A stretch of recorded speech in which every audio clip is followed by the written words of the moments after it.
നമുക്ക് നോക്കാം നിങ്ങളുടെ പേഴ്സൺ അവരുടെ സുഹൃത്തുക്കളോട് നിങ്ങളെപ്പറ്റി എന്തെങ്കിലും ഡിസ്കസ് ചെയ്തിട്ടുണ്ടെങ്കിൽ എന്തായിരിക്കും ഡിസ്കസ് ചെയ്തിട്ടുണ്ടാവുക എന്ന് കേട്ടോ. കാർഡ്സ് ഷഫിൾഡാണേ. 8 ഓഫ് കപ്സ്, ഓഹോ, ടെമ്പറൻസ്, 8 ഓഫ് വാൻഡ്സ്, ശരി, 5 of swords, 9 of pentacles, 9 of swords. എന്ത് പറ്റി, വഴക്കിട്ടോ?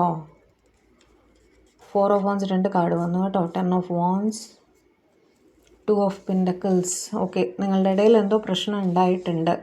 അവർ അതിനെപ്പറ്റിയാണ് അവരുടെ സുഹൃത്തിനോട് സംസാരിച്ചിരിക്കുന്നതെന്ന് കാണുന്നു. ഓക്കെ, അതായത് നിങ്ങളുടെ ഇടയിൽ ഒരു ഗ്യാപ്പ് വന്നിട്ടുള്ളതായിട്ട് അവർ പറയുന്നു. ഒരു കമ്മ്യൂണിക്കേഷൻ ഗ്യാപ്പ്, അല്ലെങ്കിൽ ഒരു മനസ്താപം, ഒരു വഴക്ക്, എന്തോ നിങ്ങളുടെ ഇടയിൽ വാക്കുതർക്കം ഉണ്ടായിട്ടുണ്ട്. അതുകൊണ്ട് തന്നെ നിങ്ങൾ കുറച്ച് എലൂഫായിട്ട് നിൽക്കുന്നതായിട്ട്, അവരെ വിട്ട് നിൽക്കുന്നതായിട്ട് അവർക്ക് ഫീൽ ചെയ്യുന്നു. എന്നാൽ അവരും അങ്ങനെ തന്നെയാണ് കേട്ടോ, അവരുടെ ഭാഗത്തുനിന്നും അങ്ങനെ തന്നെയാണ്. അവർ പറയുന്നത് ഒരു ഗ്യാപ്പ് നിങ്ങളുടെ ഇടയിൽ വന്നിരിക്കുന്നു എന്നാണ് അവർ അവരുടെ സുഹൃത്തിനോട് പറയുന്നത്.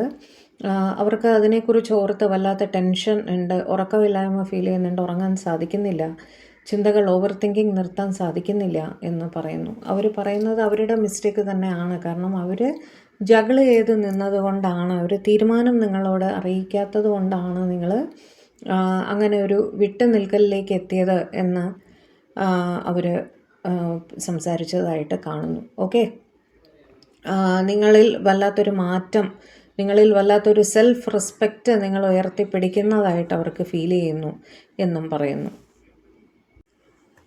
അവർ പറയുന്നത്, മുന്നേ അവർ പറയുന്നതെല്ലാം അതേപടി അനുസരിക്കുന്ന ഒരാളായിരുന്നു നിങ്ങൾ. പക്ഷെ ഇപ്പോൾ നിങ്ങൾ നിങ്ങളുടെ സെൽഫ് റെസ്പെക്റ്റിലേക്ക് ഫോക്കസ് ചെയ്യുന്നതായിട്ട് അവർക്ക് ഫീൽ ചെയ്യുന്നു എന്നും അവർ പറയുന്നുണ്ട്. അവരുടെ തെറ്റാണെന്ന് അവർ മനസ്സിലാക്കുന്നുണ്ട് കേട്ടോ, അവരുടെ തെറ്റ് തന്നെയാണെന്ന് അവർ മനസ്സിലാക്കുന്നുണ്ട്.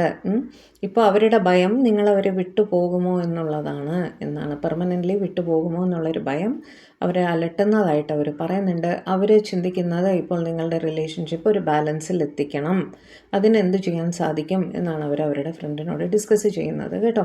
നിങ്ങളുടെ അടുത്ത് പഴയതുപോലെ കമ്മ്യൂണിക്കേഷനിൽ വരണം, വീണ്ടും അത് ആ റിലേഷൻ ഒരു കമ്മിറ്റ്മെൻറ്റിലേക്ക് എത്തിക്കണം, തെറ്റുകൾ തിരുത്തി നിങ്ങളുടെ അടുത്തേക്ക് വരണം, അതൊരു ഫൈനൽ കമ്മിറ്റ്മെൻറ്റ്, ഒരു കല്യാണം, ഒരു പ്രപ്പോസൽ, ഒരു ലൈഫ് ടുഗെദർ, ന്യൂ ബിഗിനിങ്, അതിലേക്ക് എത്തിക്കണം എന്നാണ് അവർ ആഗ്രഹിക്കുന്നത്. അതിനെന്ത് ചെയ്യാം എന്നാണ് അവർ അവരുടെ സുഹൃത്തുക്കളോട് ഡിസ്കസ് ചെയ്യുന്നത്.